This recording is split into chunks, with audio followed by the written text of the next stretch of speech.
Well, good morning, everyone. A very warm welcome to all of you for this social business coffee break, which today is exploring the topic of how to be brilliant at reporting on your impact.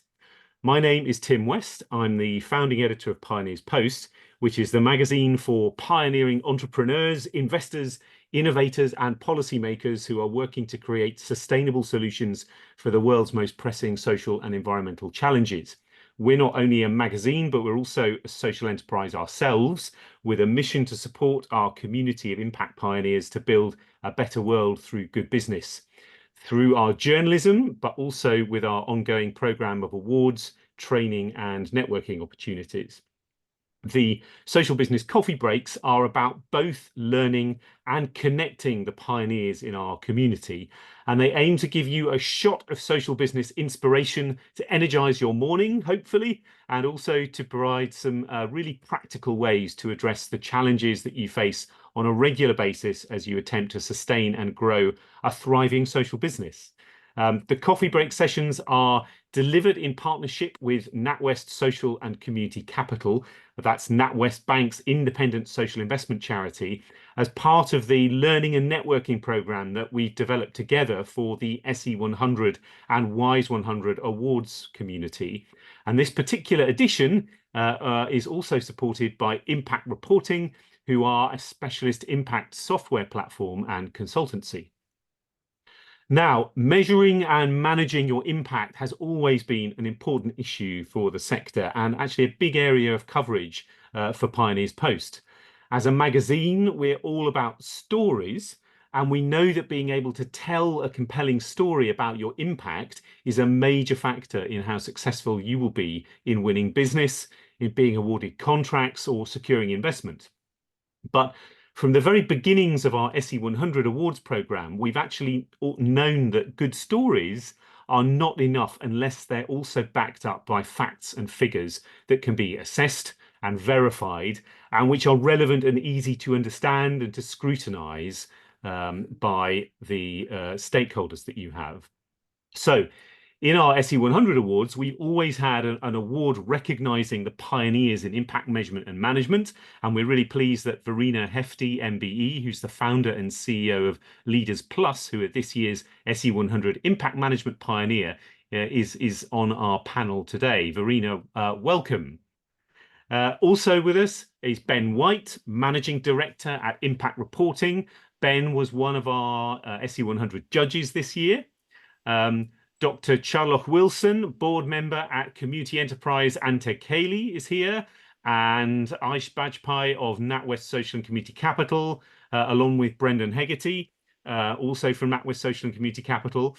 And Aish has been responsible for actually supporting a lot of the organisation around this webinar, but also rethinking NatWest Social and Community Captial's own impact reporting. And in fact, their report, their new impact report, has been published this week. So welcome to you all. As always, we've got this highly knowledgeable panel of experts to support us, but we also are in all our coffee breaks, ask all our guests to tell us, because it's a coffee break, what is their beverage of choice this morning. And to mark the fact that we have one of our SE100 winners with us, I'm drinking organic Earl Grey tea. So I'm drinking this, which is from Nemi Teas. Nemi are a London-based tea company offering organic tea blends in plastic-free tea bags. And they also provide training and employment to refugees. And we actually gave some boxes of Nemi tea to all our winners at this year's SE100 Awards. So that's me. How about you, Aish? What are you drinking this morning?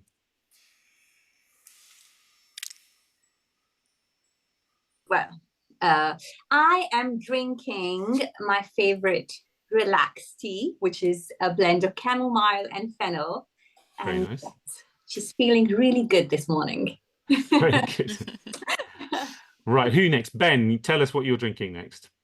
I'm drinking a black coffee, which I infuriate many baristas by refusing to refer to as an Americano.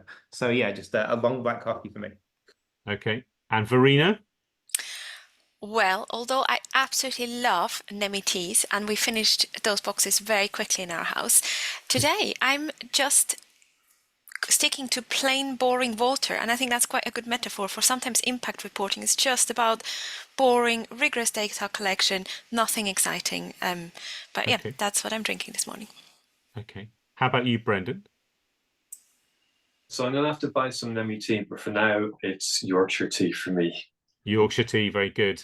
Very good. And finally, Teàrlach. Now, I know that your community cafe plays a central role in your enterprise. So we're going to hear specifically about your approach to impact measurement later. But for now, tell us what you're drinking this morning, but perhaps also very quickly, just tell us about your cafe and what makes it special. Sure. Well, I'm drinking Scottish blend, Scottish breakfast tea in one of our mugs, one of our enamel mugs. And yeah, our tagline is Gaelic Cultural Centre and Community Cafe, because we kind of feel that we're more than a cafe. We're encouraging Gaelic language and culture and trying to bring community together. We're based on a concept that I'll talk about a little bit later, but tea, coffee, cake, as you have been talking about right now, brings people together. It's a really powerful form of creating human interactions, isn't it? Absolutely, absolutely.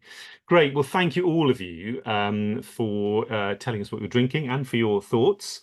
So we've now taken our first sips of coffee or tea, and it's time to tackle the key topic of conversation. For the next 40 minutes or so, we're going to hear from our panelists. Then we're going to try and have a few minutes of Q&A at the end.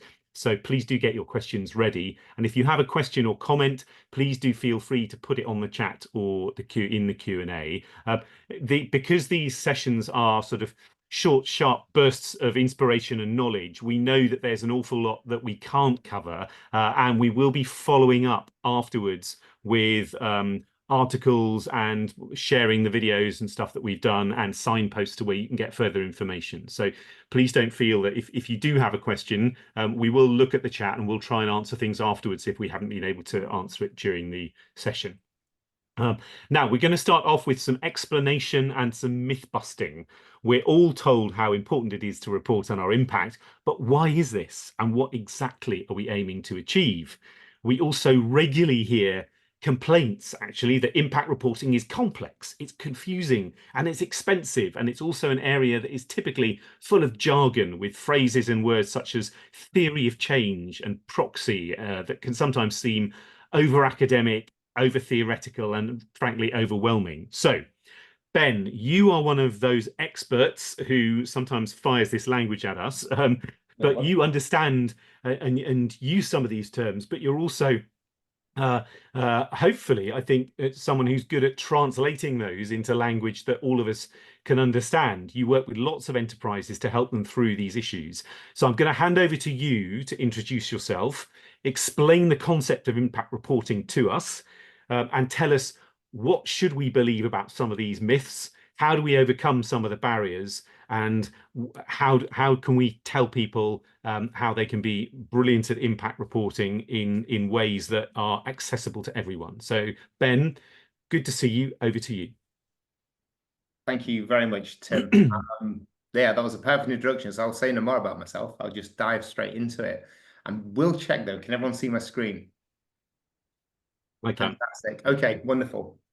So yeah, as Tim said, we thought the best way of going about this would be to kind of debunk a lot of the myths. And there are a lot of myths that have built up around this type of practice. And I think the first one is that this is all about glossy reports, you know, those kind of boasting LinkedIn posts that you've seen, huge organizations talking about thousands of tons of carbon saved, incredible outreach programs, you know, millions of pounds of social value generated.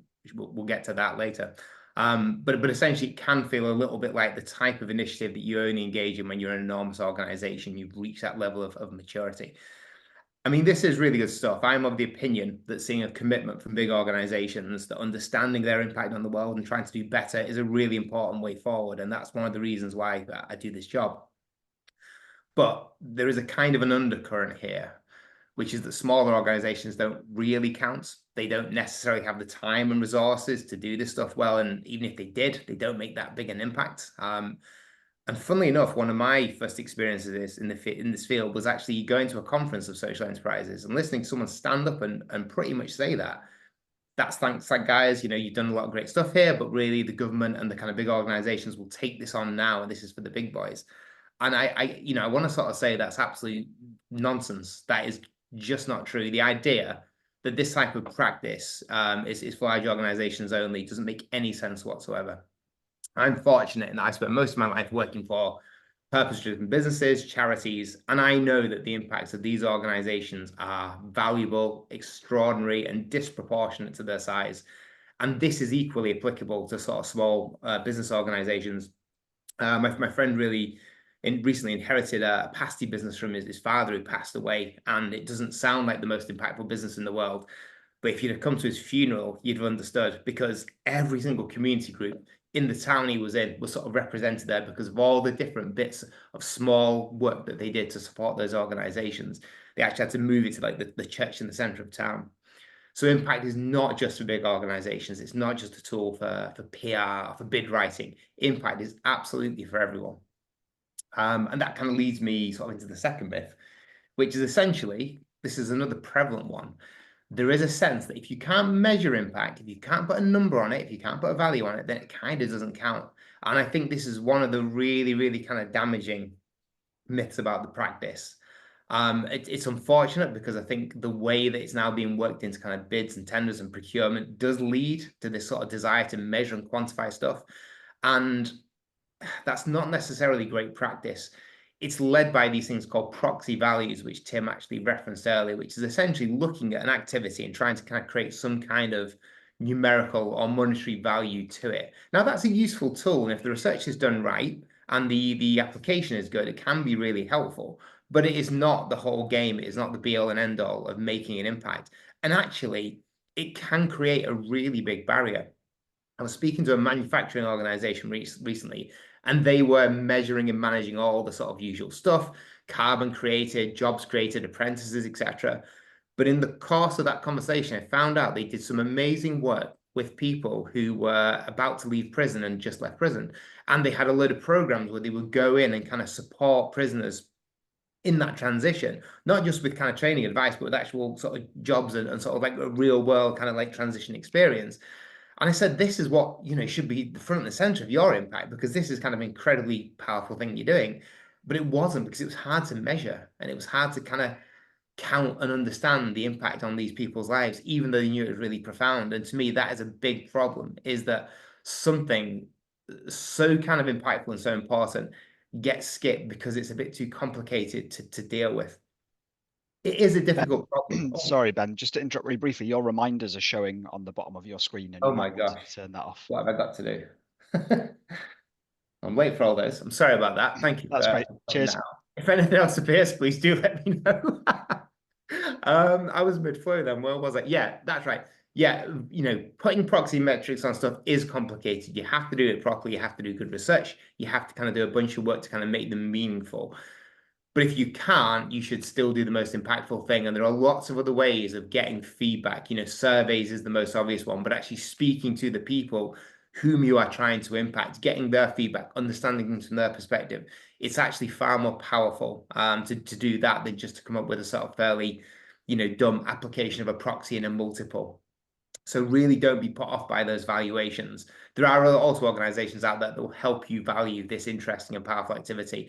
We're in a partnership called Measure Up, which I'm sure we can send the details on afterwards, that tries to measure a bunch of stuff that is really, really important, but isn't kind of out there in the sort of publicly available data sets. So don't be put off by the need to put a number on something. Yeah, and the final myth,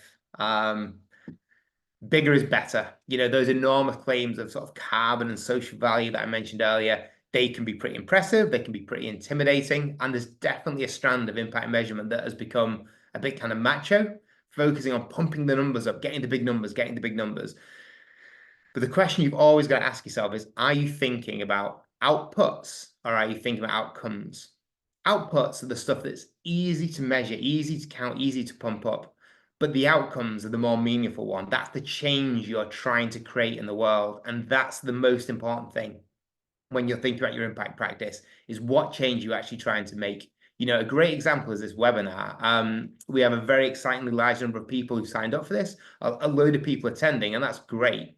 But if we just get obsessed with that number, then bad things can start to happen. So Tim might realize, for example, if we make the presentation shorter, then more people attend, so let's push that number higher.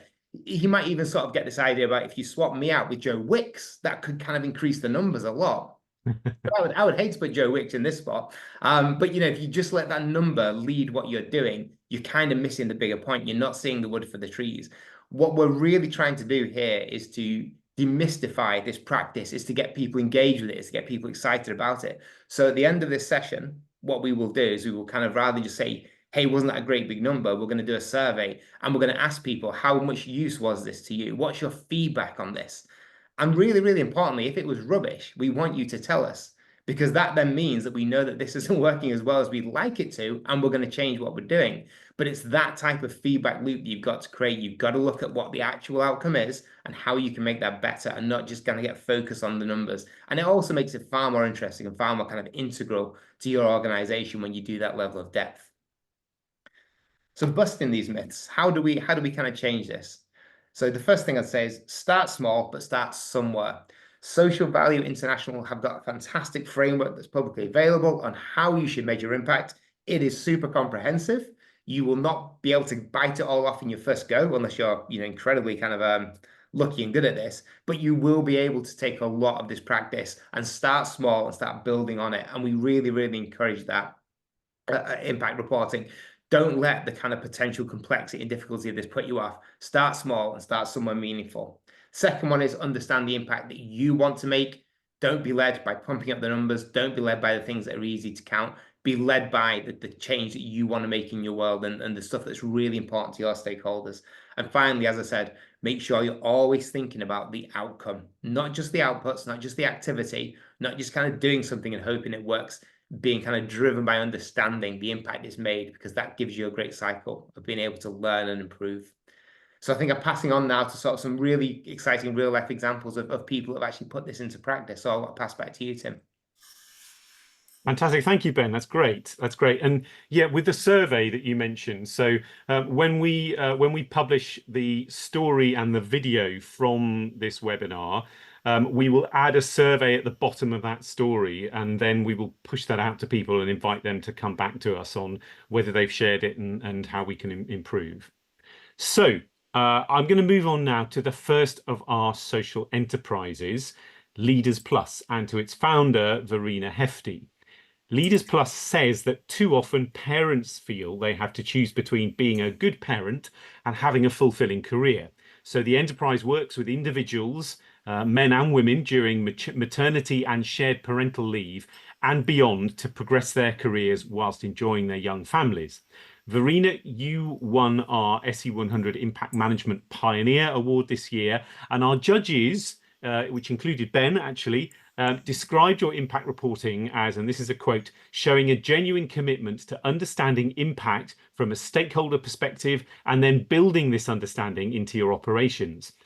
You involved stakeholders, you measured genuine outcomes, you analysed and valued what mattered, and really importantly, you were transparent and responsive about areas that needed to improve and change. So your Leaders Plus is a comparatively young organization. I think you incorporated as a community interest company in 2017. And typically organizations can take several years to get the business up and running before even thinking about their impact reporting. So how quickly did you start looking at this, and what was your initial approach? And how has that developed now into a tool to prove and improve what you're doing? So Verena, over to you for the next few minutes to tell us about your approach to impact reporting. Thank you very much, and I'll share a picture of one of our events, and you can see it encapsulates very well what we're all about, which is about supporting career progression of people with young children. By now, this is a slightly older picture. By now, we work globally, and we support leaders with children to get to the most senior leadership level, so that our society is led by people who also include people with caring responsibilities. Because one of the key issues is that women who have children tend to be stuck in the career pipeline, and we want to change that. to make sure that nobody's excluded from those decision-making roles. I said, this is a picture, I think from the first or second year, and I was really uncomfortable with the idea of impact reporting. I thought exactly what Ben was alluding to, that it needs to be this massive thing. But I had a mentor who told me, you just need to do it. So do a baseline survey and an end of program survey and do a very basic theory of change.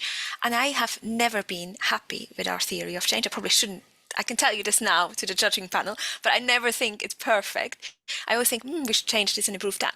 But we did it. And from the very, very first day, before we had a baseline survey that we asked all our program participants to do, and an end of program survey.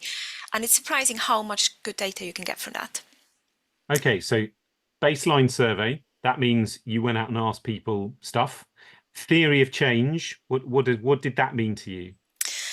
So theory of change, I can share, this is how we got started. So we had a clear list of, we were very clear of the end purpose, and that is career progression to senior level. We want 1,000 women in exec director roles that wouldn't be there without us, which is very clear.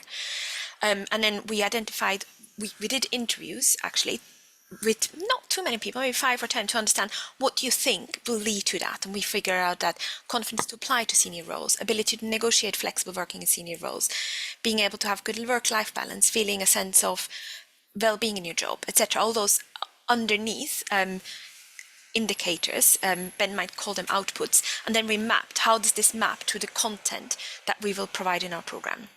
And I think the biggest thing that made a big difference at the beginning, and this is more of a practical thing, is to set expectations and to hound people from the beginning. So before we even launched the program, we made it a big thing of it. Said, we're an impact-driven organization. If you want to apply, and yes, you're paying for this program, but still, if you want to apply, you will be expected to spend 20 minutes doing an impact survey and 20 minutes at the end of the program.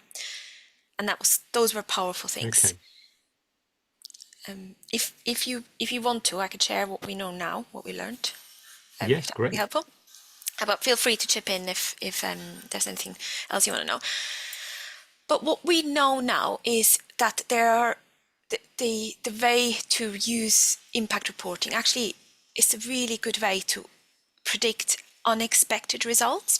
So we never, as an organization, in the nicest possible way, we're not here for well-being. We don't want to make people happier.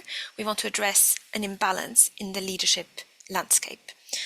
But we realized that there was this unexpected outcome in the qualitative responses around well-being, and then we were able to dig deeper and realize that that was an important enabler for people to progress up the career ladder. So being open and not seeing it as a stuck thing was quite powerful for us. Ben mentioned stakeholders groups are quite important. So we have an alumni council. We also have employers pay for our program. So we have the raw data, and we then take that to our alumni as well as to our employers to help interpret it. In the last 2 years only, we realized that we've always been pushed to show our impact in, the salesy bits in marketing and beautiful LinkedIn posts. But actually, we really want to keep a tight focus on impact. We don't want to just create flashy data. And so we have got quite strict, we've now started really identifying which questions are here to give us a good statistics. And we already know the sentence we want to publish. 100% of people say they're highly satisfied with the program, which is a marketing thing, versus much more interesting impact data that we use to change our program. And both are needed. And then the other, so we actually worked with a similar organization as Ben's. I didn't know about Ben's at the time. We got some funding, and they challenged us on 2 things. They challenged us on changing the questions every year. We used to change them every year and improve them, and you do continuous improvement. But actually, we realized that if we kept the questions the same over 5 years, or some of the questions the same, you can then see if what you are trying to change is achieving a change. So if you get the data, change your program, does it have an impact? You have to keep the questions the same. That was a good learning for me. And the other one was to make sure we asked about unintended consequences. So we had quite a powerful realization that some of our working parents were going to their employers and being more vocal about the fact their family plans, as in that they wanted to have another baby. And then they reported back, and we didn't mean to do that, but they became more confident as a result of our program did that. And then we had some stories of people who did have adverse consequences, i.e. were discriminated against. So we then changed in the program to give a bit of a disclaimer saying, you may feel more confident, still think carefully about what you share with your employer, again, in the nicest possible way. That's so those were some fascinating. of the things that we learned. Yeah, so you didn't realize that sort of impact reporting was kind of really important initially. You had a mentor who sort of pushed you into realizing that you should be doing it. You worked out a theory of change, and that wasn't, I presume the theory of change doesn't have to be a great long thing. It's basically just, how do we create positive change in people's lives, and what are the sort of steps we take to do that? Yeah. Correct. And then you try and get data that allows you to measure whether or not you're doing that. You have some data that allows you to tell a nice story, but more importantly, you have data that allows you to really understand whether your theory of change is working, so whether you're delivering the impact you say you're delivering, and also how you can improve it and what you might be doing that is not so good that you need to change as well. Exactly. Okay. Brilliant.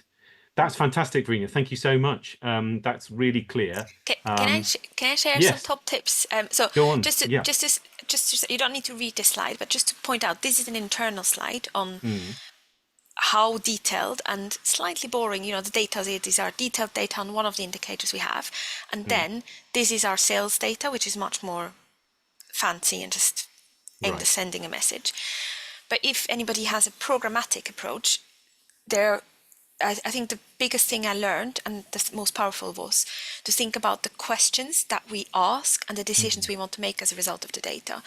So for us, recent good questions were, are there any elements of the program that make the highest impact? And if yes, how can we scale them up?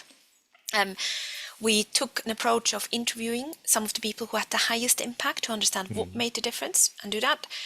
And we also were really clear from the beginning about separating satisfaction from impact, which often other people would try to push you to make satisfaction a data point, which isn't that important. Sometimes people are dissatisfied if you challenge them, but sometimes the challenge is what you need to achieve.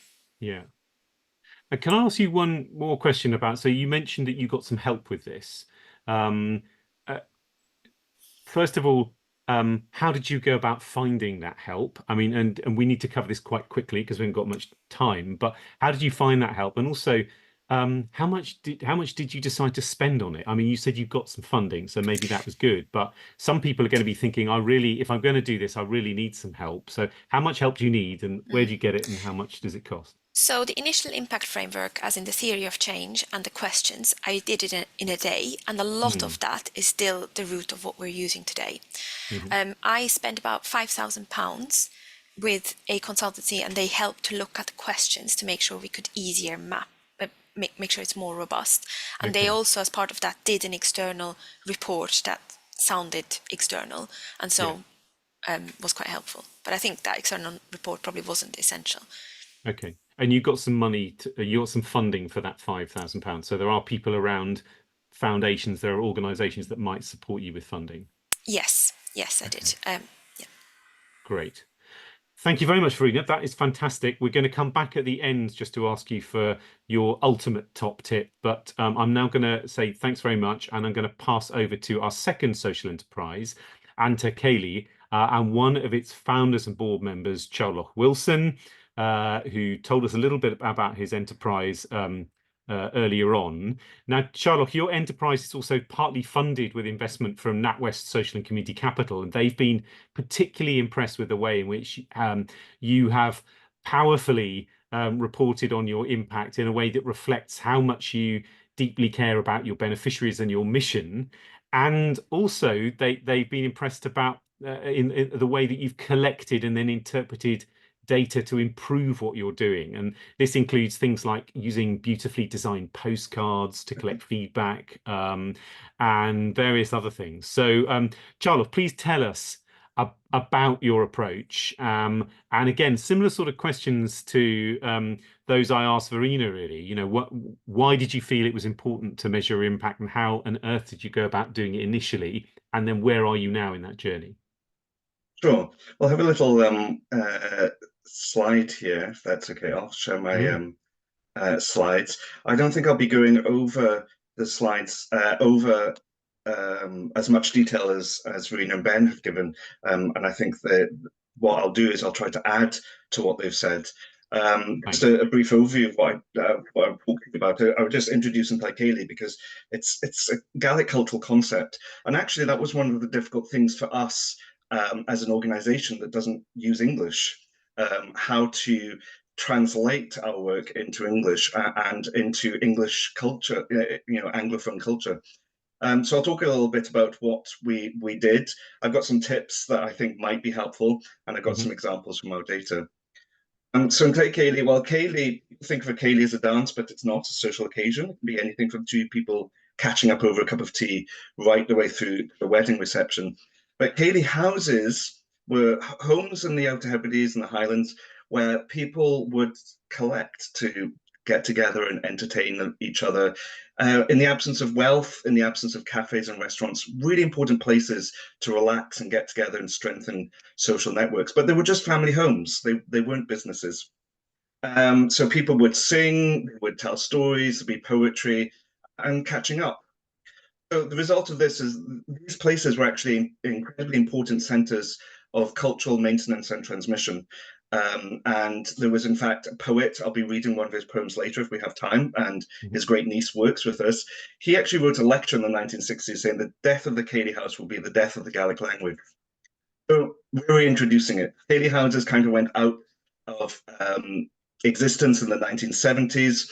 And when looking at the difficulties of trying to stabilize a minority language and these island communities, it's part of a wider social issue, the way that the language is declining, to do with infrastructure, housing, education, young people, how they're entertained. We thought that Gaelic language would have the answers for Gaelic language problems, if that makes sense, that we could turn to the culture. So we're introducing it, and we also, we're the ones that invented Gaelic Scrabble. It's actual Scrabble, it's not a cheap knockoff, and we have some arts and activities in this photo. And if you recognize him, this is Victor from Still Game, who came into Taigh a couple of weeks ago. I was going to show you a video, but I'll see if I've got time, and I'll go back to the videos if we have time. When collecting social impact for Taigh, we had to think about what the numbers were going to be, what quantitative data were we going to collect. And we decided that we were going to look at the number of people that came into the space. We were going to count the number of events that we had. And we had some measurements with the Gaelic language as well. We looked at how the Gaelic language is spoken and when it's spoken in Taigh. And I'll show you some of the results of that later on when I have some examples of what we did. We had to think about how to get opinions and stories, because quantitative data, the numbers, can be very dry, and it's the opinions and the stories that can really help bring your social impact report into life. It also helps you, it can also direct your ambitions for your mission and how well you're doing your mission, and perhaps what you're doing well you need to stick to, because I don't think it should always be about what's not going well, but what's going not well as well. You want the two. You want to see what's going well, what's not going well. We did this. Sorry. We have postcards on the tables, as you mentioned. We have these, as you can see, next to that little copper kettle. We have these little postcards, just asking for people's opinion. It's very simple. It also asks for age and level of Gaelic and where they're from.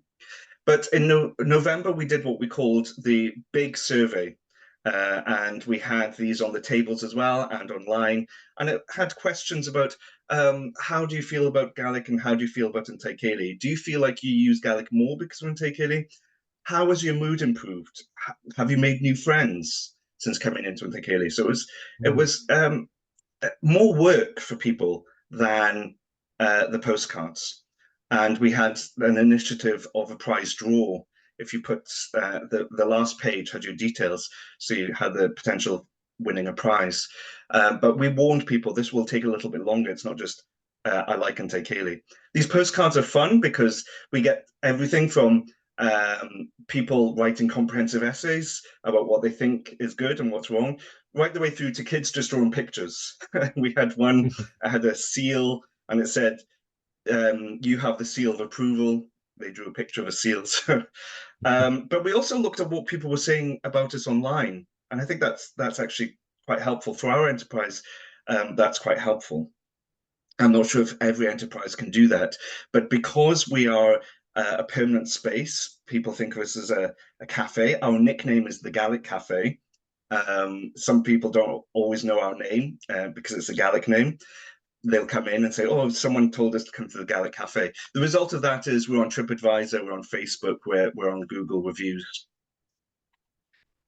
When we were talking about how those numbers and stories were going to make sense, though, we wanted a baseline. We wanted to start with a base that we could compare with.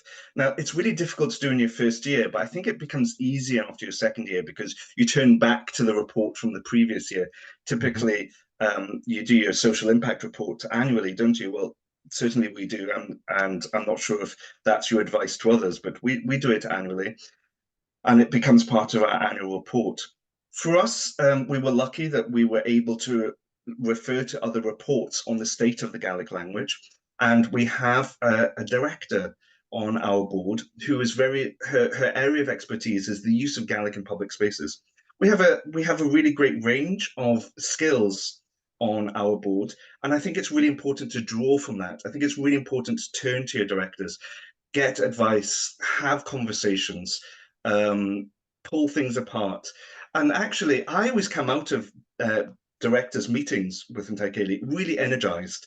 I'm always really excited. We'll sit down, we'll talk about what we're going to do to collect some data, and I go into Taigh excited to go and get it.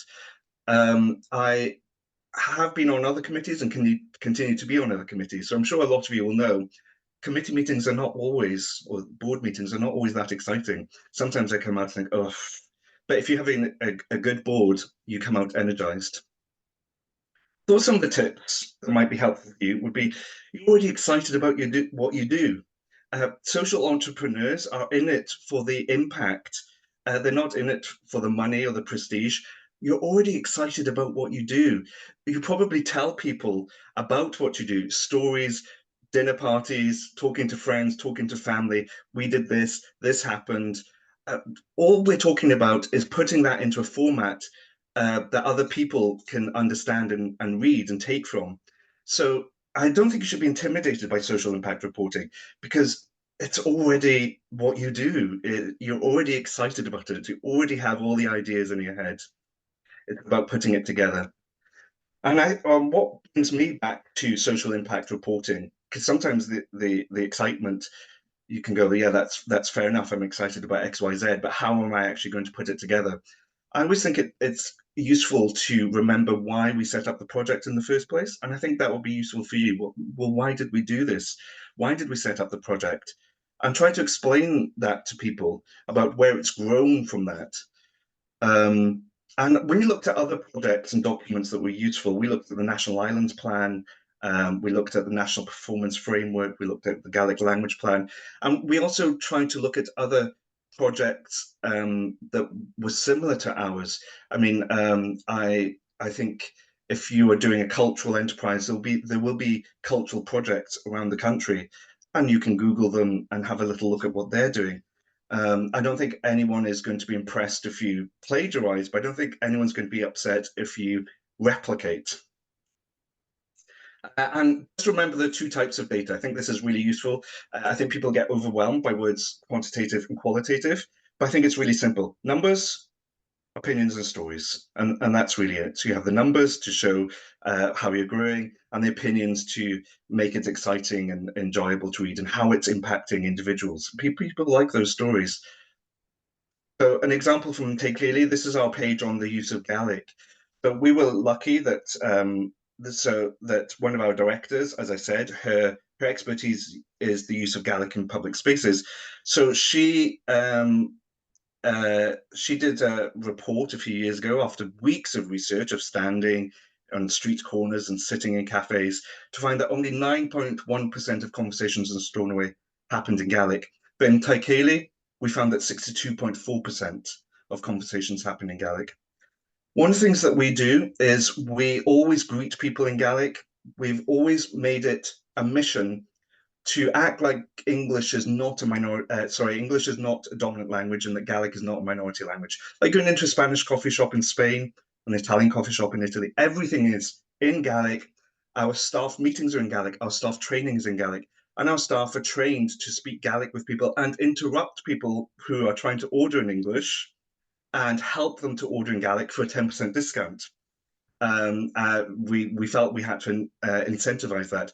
This red line on this graph is the use of Gaelic at the counter. People who were willing to speak Gaelic with the staff, who were willing to learn. And the blue line is the amount of Gaelic that was spoken out in the customer space. So we don't think that's a coincidence. More research needs to be done to make sure that it does correlate, that it's causation, not correlation, rather, sorry.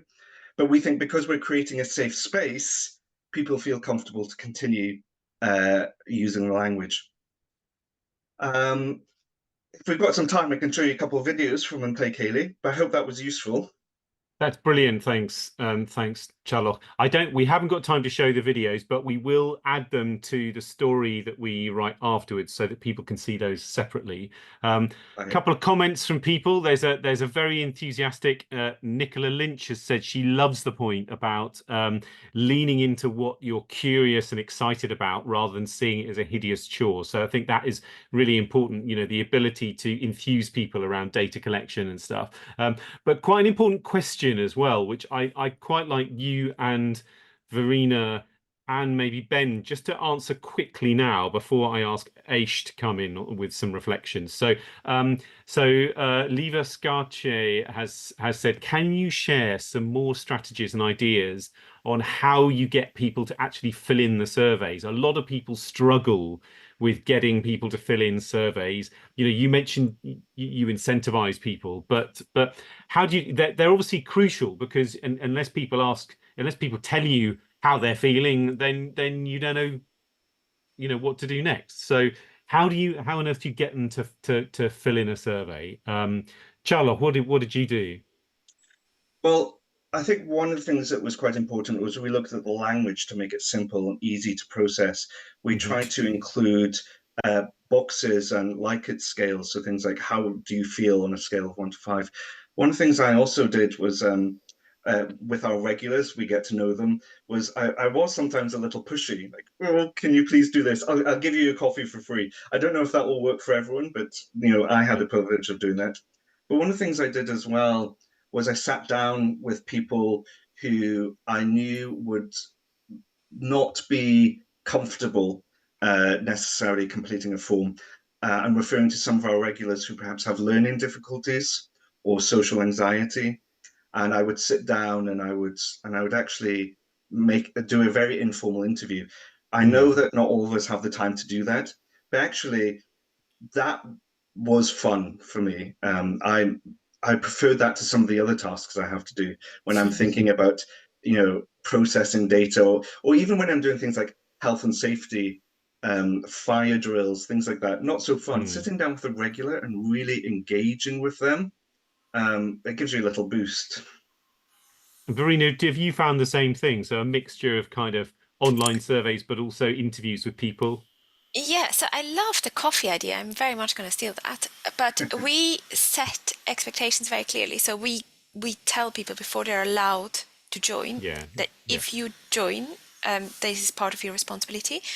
We also sometimes, when we have a face-to-face event at the end of our program, which lasts 9 months, we get them, we allocate time in the agenda to do it, and everyone does it at the same time. We have a QR code on the PowerPoint slide for them to do it there and then, and we do hound people, and this brings your survey scores down in our experience, because usually the people who are not so keen, who are not so satisfied, are less likely to complete it.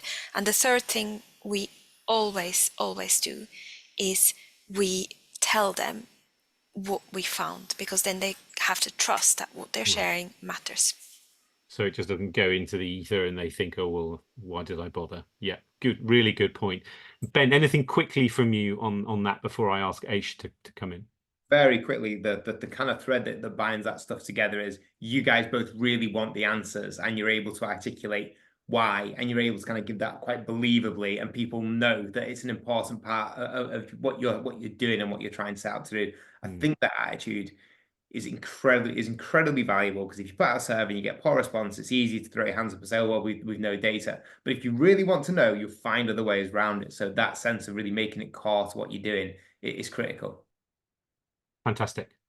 Okay, I'm going to move on now to Aish and Brendan as well. So Aish, some reflections on and to Ceilidh, some lessons from your own impact reporting project. And then I think, Brendan, you're also going to just tell us a little bit about what is a funder looking for in impact reporting. So over to you, Aish.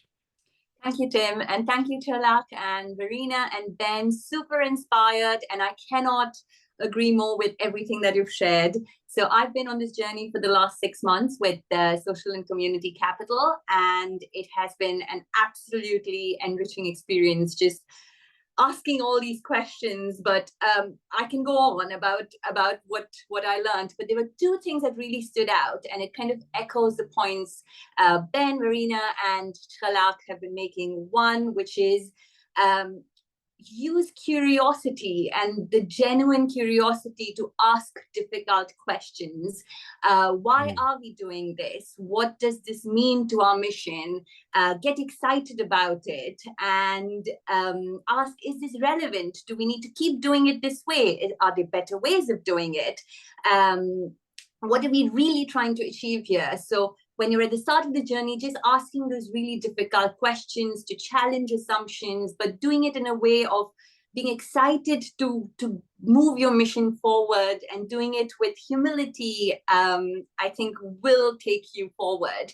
And that's what I've seen in my own experience. And people will support and be open to changes, because we are privileged to be in the sector where everyone wants to make a difference.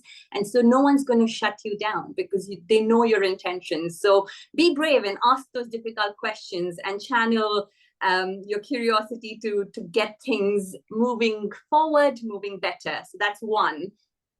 And second is to seek help. It's just amazing what is out there. So what I did was, once I had these initial discussions with my team in terms of what we want to do, and the team was super supportive about it, we went and looked at what is around us. What are our peers doing? There are import reports almost every day on LinkedIn. So just open them up, look at what resonates with you, pick up things that people are doing really well, and see if you can adopt it in some way. And if you're stuck and you feel like you want to do something, but you don't know how to do it, just message people on LinkedIn. I mean, you are connected. Now you are connected with so many of the people here on the sessions. So just message, and you'll be amazed how many people want to help and want to respond. So that's the second thing. Seek help in terms of networks, in terms of what information is out there, and also in terms of technology. Use AI to your advantage. So these are the 2 biggest things that I think helped me move forward and shape the report that we are launching today. So visit our link, which is in the chat, and please give us feedback. We'd love to hear your thoughts on what our impact report has communicated to you. So visit it and let us know what you think about it. But yes, don't be afraid. Ask those difficult questions and seek help, and you'll be amazed. So those were the 2 things I wanted to kind of leave everyone with. That's fantastic. Thanks, Aisha. Yeah, I think you're absolutely right. Reaching out to your peers and your community, a very powerful thing. And you're absolutely right. People are always willing to help. People are always willing to be there and support you. Fantastic. And Brendan, are you going to come in and just reflect a little bit on the on what funders are looking for? Yeah, thanks, Tim. So it's kind of the perspective of what a kind of a lender looks for. So working for NatWest Social Community Captial, we provide non-restricted funding. So what that kind of means, I suppose, is that we want to hear your story. We want to kind of understand why you do what you do, and we want to hear the story of your beneficiaries and what difference you make to them. If you have a clear mission statement, that's always helpful. But ultimately, you guys are the experts. So we're looking for you to kind of tell us what you do. So what we kind of look for is, say, why do you do what you do? And Teàrlach kind of touched on that as well. As don't forget why you do what you do. And I think an important thing to mention as well, don't apologize for doing what you do. Showcase it. Talk about what you do. Is it because of lived experience that got you into it? We do want to hear all about this side of it. So we also want to hear about the kind of how you measure it. We've talked a lot about kind of all the different ways of measuring impact, and we've heard from some really good examples. So find what works for you, find how you can showcase your impact best. But I think one of the things that Ben Slide touched on, and one of the things he said was start small, but start somewhere, which I think is really good. I often hear, if you don't report it, it didn't happen. So you need to be able to kind of showcase your story and tell it, but that's what we kind of look for. So we look for you to tell us about your impact, your measurement, why you do it, the beneficiary story, everything like that. And then we buy into that. And then we want to support you guys to do more of the great work that you do. I think there's some really good lessons, and there's often a perception, I think, among enterprises that that funders or lenders will somehow want to control or define what their impact should be. And actually, you know, what you just said is you are the experts. That most social investors that I know and have spoken to really do want to make sure that they recognize the expertise in the enterprises that they're supporting. And so long as they can then find a way to articulate, tell the story and measure it somehow, as you say, starting small and then maybe building, that's enough for you as a potential investor. Yeah, exactly. It's for you to kind of tell us the story. We're not kind of looking to change your mission, or we're looking to support your mission and to drive it. So we're not looking for you to fit into something that we've designed or what we want as the outcomes. We want to kind of make sure that we can support you to reach a wider audience or a wider beneficiary, or to have that greater impact within communities that you do, but not change your core mission. Great. All right, fantastic. So we've heard two accounts of impact reporting in practice, as well as the perspective of an investor. Ben, would you just come back to us now and just reflect on everything that you've heard and some key points that you'd like to highlight? And what we really need to know next is what are the next steps? How do people, if they're just starting to think about impact reporting, what do they do? What are the next steps they need to take? After you've done that, I'm just going to ask everyone for a quick top tip. I'm not going to take any. I don't think I'll have time to take any more Q&A, but we are going to address Q&A in the reporting that we do afterwards. And then Charlotte's going to read a poem at the end as well, which will be wonderful. So Ben, first of all, next steps from you. Okay, so yeah, that was, I mean, you've seen some brilliant examples of organizations that have done, yeah, really extraordinary work in actually capturing and understanding and building that impact measurement into their process. And I think that'll be my first kind of reflection, is essentially, as I just said, the reason why these organizations were so successful is because they really wanted this information. They found a bunch of ways to find out. They found a way to communicate that to the stakeholders. I mean, I love the idea of sort of setting people's expectations at the start of call. This is a quite important thing for us. You will need to put a bit of time into it. And if you make it central, you start to remove that kind of that thing that occasionally happens where you're in impact mode or you're not in impact mode, and you're kind of flipping between one and the other. And when you do it that way, it becomes quite tiring to kind of flip back and then flip forward. If you make it part of your organizational structure, part of your day-to-day activities, everything becomes more valuable. Second reflection is kind of based on that, which is once you've done that, you will start to get a load of tangential benefits. You'll start to understand your stakeholders better. You'll start to understand your service better. You'll create better stories. You'll create better means of publicizing your work. So once you're into that kind of cycle and you're not flipping in and out of those two modes, you will start to reap the benefits of this in more ways than just, kind of funded applications and publicity. And yeah, I know we are running a little bit short on time. So yeah, the final thing I would say is there's a great tip, I think, from Nicola in the chat about sort of starting with the Social Value International Framework. It's a big framework, but it is very accessible, and starting small, starting somewhere is the best thing to do. I think it was brought up earlier by Verena, was this idea that perfect is the enemy of done. You will probably start this and you'll probably do a bunch of work, and in a few years' time, you'll probably think, oh, that was all wrong. But that's fine. You need to do that. You need to go through that process. You need to have a theory of change that you build on. You need to start surveying somewhere. Don't let a sense of needing to do something right first time be the thing that puts you off. Start small, make it part of your day-to-day, and build it up over time. Right. And as you say, there are some, so actually the community that Aish was talking about is flowing away very effectively in the chat at the moment. People are talking about, so Nicola Lynch has shared a free resource called impactosaurus.org, which Jeff Ranson says that he has used as a useful tool to show graphs, especially radar graphs to show improvements. So that, and as you say, places like Social Value International, there are lots of resources like that which we will try and list. And as you can reach out to people on LinkedIn, and there are plenty of organizations, consultancies where you can get support as well. So let's just ask finally to get a top tip from all of you. So if there's one thing you would like people to go away with, what would you say? Verena, you first. Know when you're going to make decisions about how your program or intervention looks like, and then make sure that you have impact data before the point in time when you make those decisions. Very good. Teàrlach.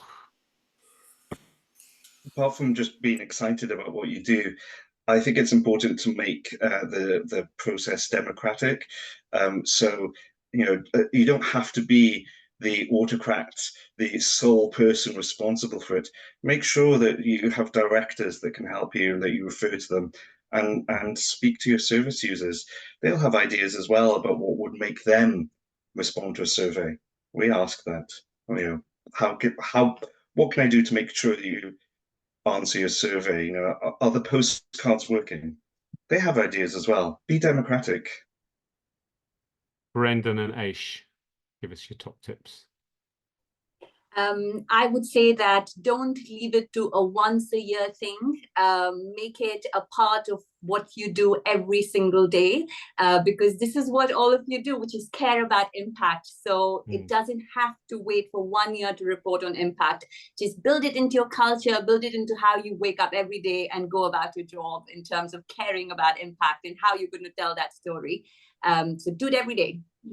Yeah, that's important, isn't it? It's actually important for your board as well. To the board, when the board meet, it might be 4 times a year, but they always discuss the accounts. So why don't they discuss the impact as well? And sometimes that doesn't happen. Yeah, Brendan. I think what you're in regards to kind of be excited about what you're reporting on is what you do. So really get the energy from that, but don't be scared to kind of report on things that aren't maybe perfect yet. Things that are kind of a work in progress. You're not saying that you found the solution to everything. You're reporting on where you're at, how you're supporting things. So it's a journey. Okay. And finally, Ben, a final top tip from you. I don't know if I can get a better tip than start somewhere. Maybe I'll just claim that that's like a really clever thing I'm doing to repeat it so it stays in. It's just lack of imagination. But I do think that's important. I kind of see this all the time, and we've seen organizations who have progressed from a really basic level to a really sophisticated set of impact practices in quite a short period of time by just starting somewhere. Super. Okay, so as I said, we're going to be sharing an awful lot of this and as many of the tips and stuff that you've all shared on the chat. Thank you so much in our articles afterwards. And we'll be surveying people as part of that article to see how we can improve on our webinars. I'd like to say a big thank you to all of our speakers, to our partners, NatWest Social and Community Captial, and to Impact Reporting, and to all of you for attending. Our next Social Business Coffee Breaks and our WISE 100 lunchtime takeaway discussions will be announced shortly, so look out for topics and dates in our newsletter and social media. And as I say, we'll be publishing a video and story from this webinar on the Pioneers Post website and through our social media channels soon. So I'm going to say many thanks and have a lovely day and rest of your week. And I want to hand over now to Teàrlach just for a final bit of Gaelic poetry. And I don't know if you're going to tell us who don't understand Gaelic what it might be about first, but over to you. And I will say sort of goodbye and thank you to everyone. And we'll just have some last words from you, Teàrlach. Thank you. I've decided to switch a little, so I'm going to show you one of the videos because it's two people singing in Taigh. It's an older native speaker and a younger native speaker. The younger native speaker, she's the niece of the poet that wrote the song that they're singing. And the older lady that she's singing with was friends with her grandparents before her grandparents passed. So I just think this is a really powerful moment of culture, but also intergenerational connect and transmission. Okay, let's see if we can make the tech work.